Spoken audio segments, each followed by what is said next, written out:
Now, the third entry I'm doing for my log of fragrances that I have in my collection is this one here, Club de Nuit Intense, which there's another version of this, Club de Nuit, and it's Intense Man.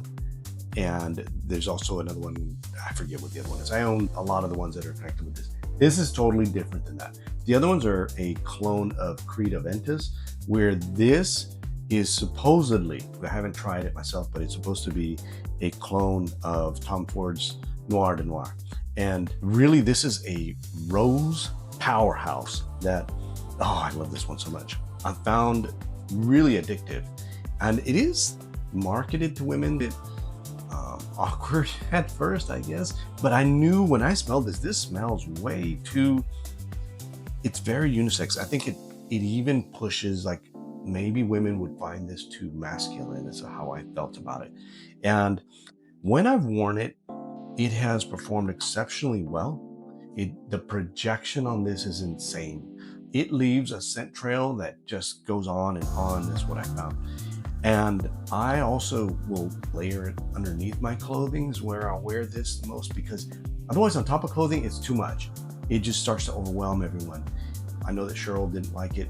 It was too strong for her when I would apply it to clothing, and I didn't need to. I think I was starting to go anosmic to it, and so I didn't realize how strong it was really pushing.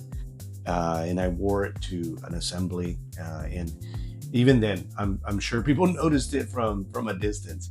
But this was one of the ones that I picked up again, just knowing that it was similar to other fragrances that I enjoyed that are rose and patchouli centric.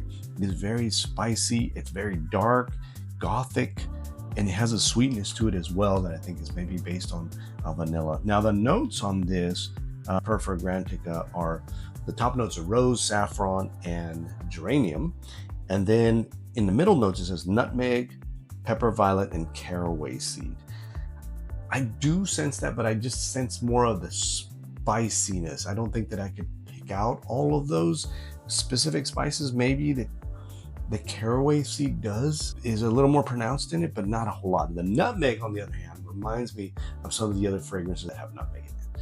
So that's for sure. And then the patchouli and oud and vanilla at the base.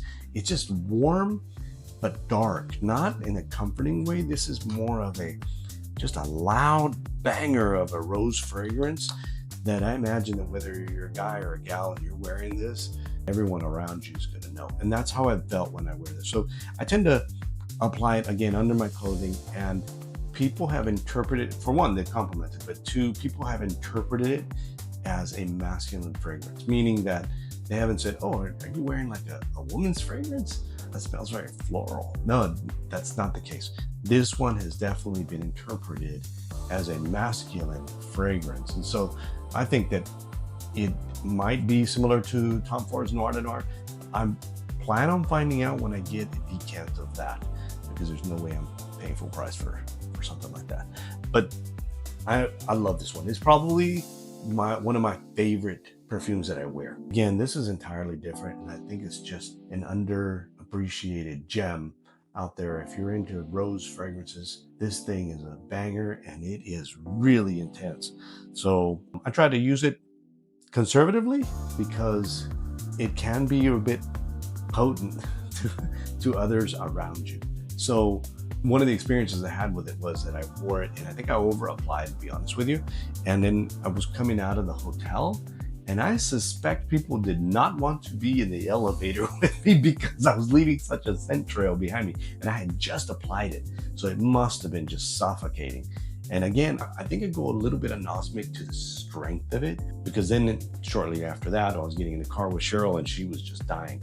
So now I've learned to be able to apply it a little more conservatively and to do so under my clothing. That's the idea behind it. This will probably be in my top 5 for a while. I don't know, maybe later when I'm going through my log, something changes as my tastes develop and my tastes maybe shift a little bit. It may also move from that top spot in the top 5. But for the time being, it is definitely one of my favorites. Where is that awful smell coming from? It smells like cheap cologne.